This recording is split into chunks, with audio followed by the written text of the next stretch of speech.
Tired of the same old chicken dinners? Let me show you how to make a juicy, flavor-packed barbecue sandwich with caramelized onions that'll have everyone asking for seconds. The chicken for this dish can be cooked in the oven, a slow cooker, or an Instant Pot. In this situation, I'm going to use the Instant Pot. The ingredients won't change. The only thing that will change using a different cooking method will be the length of time and temperature.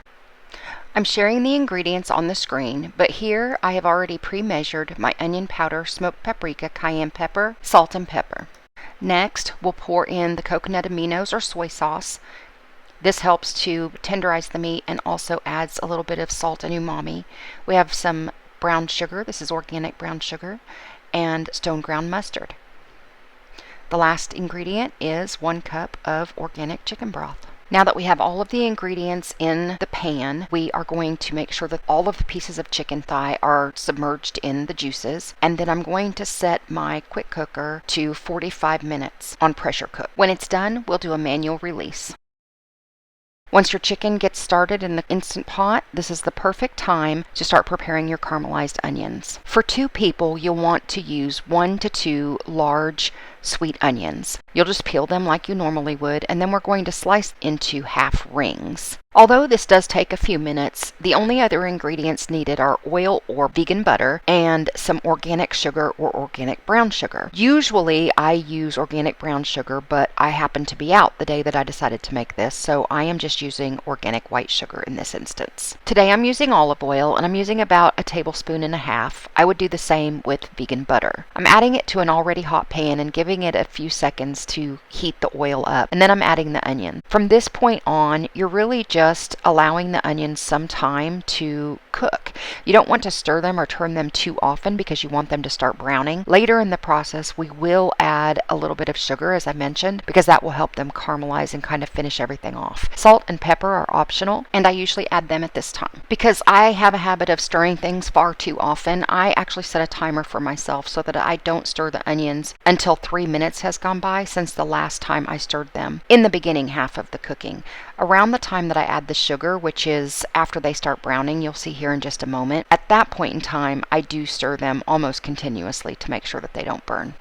This is time-lapse, so it does seem like it goes more quickly than it will. Be patient. It does take a good 15 minutes or so to make some good caramelized onions. When you first start to notice that all of the onions pretty much show a little bit of brown on them, add your sugar and stir that in really well. The sugar will help caramelize the onions, and some of the juices from the onions will mix with the sugar. I truly like to use brown sugar, but I was out that day. I think brown sugar also adds to the caramel flavor of the caramelized onions. But these were really good, so if you don't have brown sugar, go ahead and use regular sugar. There's no magic here. Just cook your onions until they reach the desired tenderness and color that you would like to see. Then turn off your burner and set them aside while you finish with your chicken.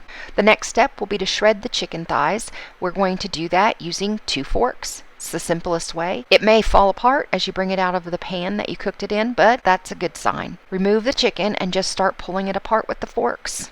As you shred it, put it back in the juices. This will help it maintain its moisture. Leave it in the juices until you're ready to serve it, even if you want to refrigerate it overnight.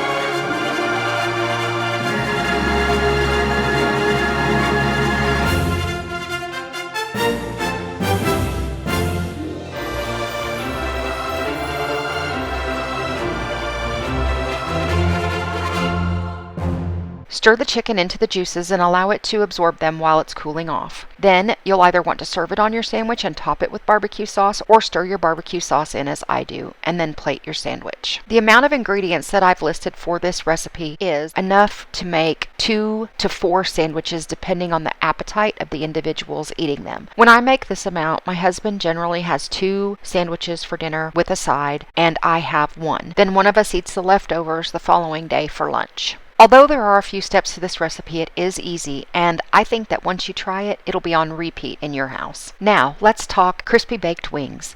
You can make these in the air fryer or the oven, so they can be made during the summer, and they're perfect beside that barbecue sandwich we just made or on their own. Turn your oven on to preheat to 400 degrees Fahrenheit, and let's get started.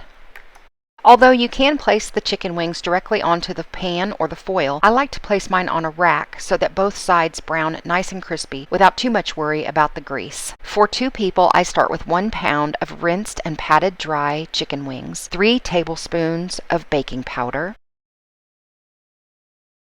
1 tablespoon of adobo seasoning, which is both alpha-gal and gluten-free.